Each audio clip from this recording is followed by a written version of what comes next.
I was 22 when I became Muslim. I was a bit younger than that when I accepted Islam.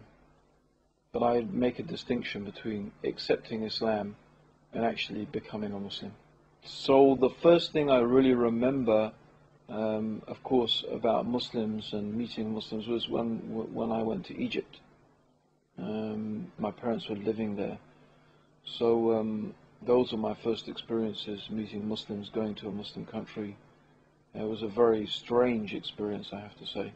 I mean, the thing that sticks in my mind is that how generally happy people were, even though they didn't really have any reason to be happy. I mean, according to Western standards. According to Western standards, the reason to be happy is when you've got a nice car, you've got a nice house, you've got a nice, got a nice girl, right?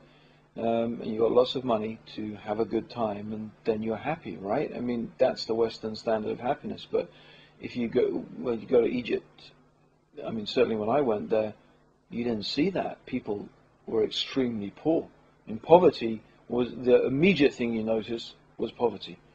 Yet, in spite of poverty, people seem to be extremely happy. That is a very strange thing to encounter, because it immediately goes against everything that you've been led to expect is the source of happiness. Spiritually, I had been on a sort of search, a spiritual search, since I was, 14 or 15, and questioning the religion that I'd come from, Catholicism.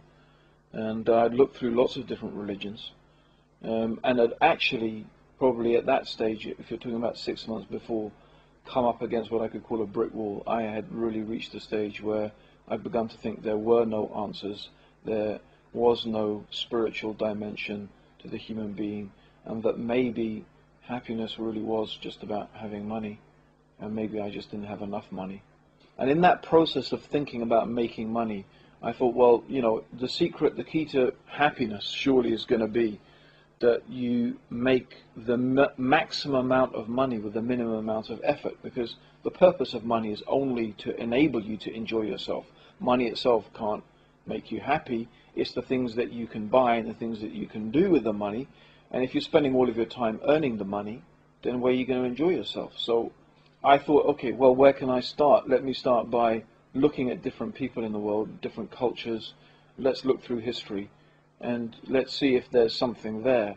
And in that process of thinking, I was thinking about different nations and different civilizations, and then it suddenly sort of struck me, wait a minute, those Saudi Arabians have been sitting on their camels for I don't know how many hundreds of years, praying to Allah, and they've got all this money. I said, well, that sounds good. Very little effort, lots of money. I said, let me start researching, see what I can find out about this. And I obviously knew their religion was Islam and their book was the Quran. And so I thought to myself, okay, let's start by reading the Quran, see what that has to say, what I can find out there. And that's really how I came upon Islam. And it was actually reading the Quran itself. When I actually started to read this translation of the Quran, it dawned on me as I was reading it, is that this was the very thing that I've been looking for all that time. Here it was, truth from God, revelation from God. I just said to myself, well, if I have ever read a book that's from God, it's this.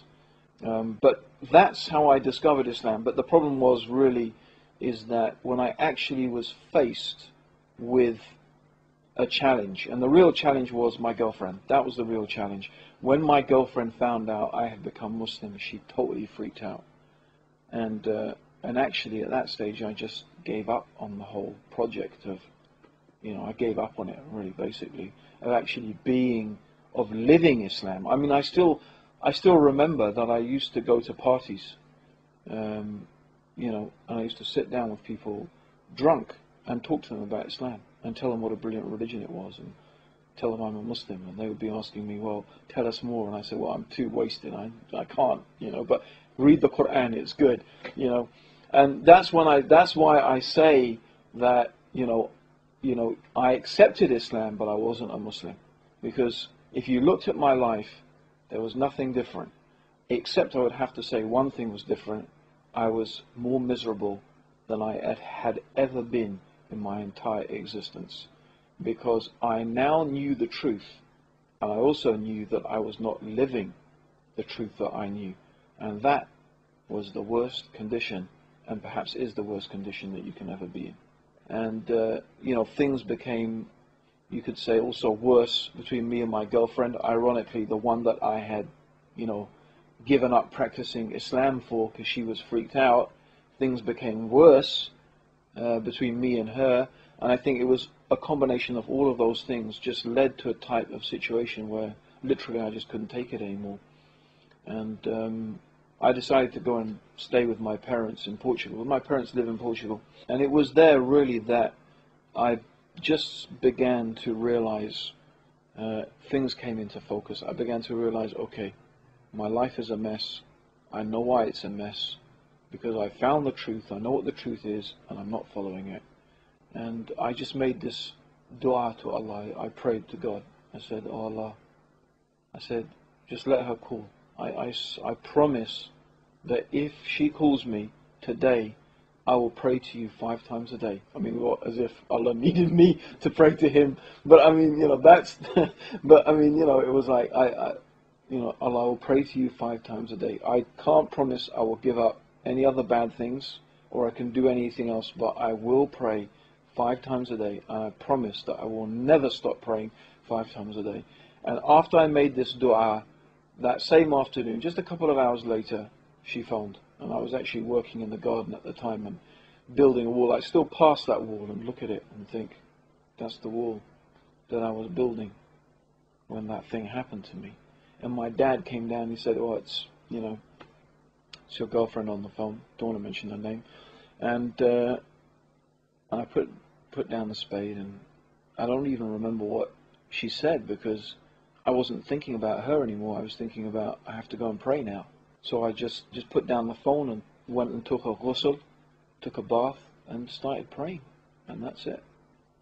And really, that's the difference between being a Muslim and not being a Muslim. When you establish the prayer, your life changes. And really, just praying 5 times a day changed my life, and that's it, really. And that's when I say, that's when I became Muslim. That's the day I became a Muslim. Islam, without doubt, is the path to true happiness in life. It is the real path to true happiness. And people ask me, so what is it like now that you're Muslim compared to how it was before? Well, it's like being dead and then being alive. It's like being blind and then seeing. It's like being in darkness and then being in the light. That's how different understanding the truth of the Quran and the teachings of Islam is to that way of life that is away from that.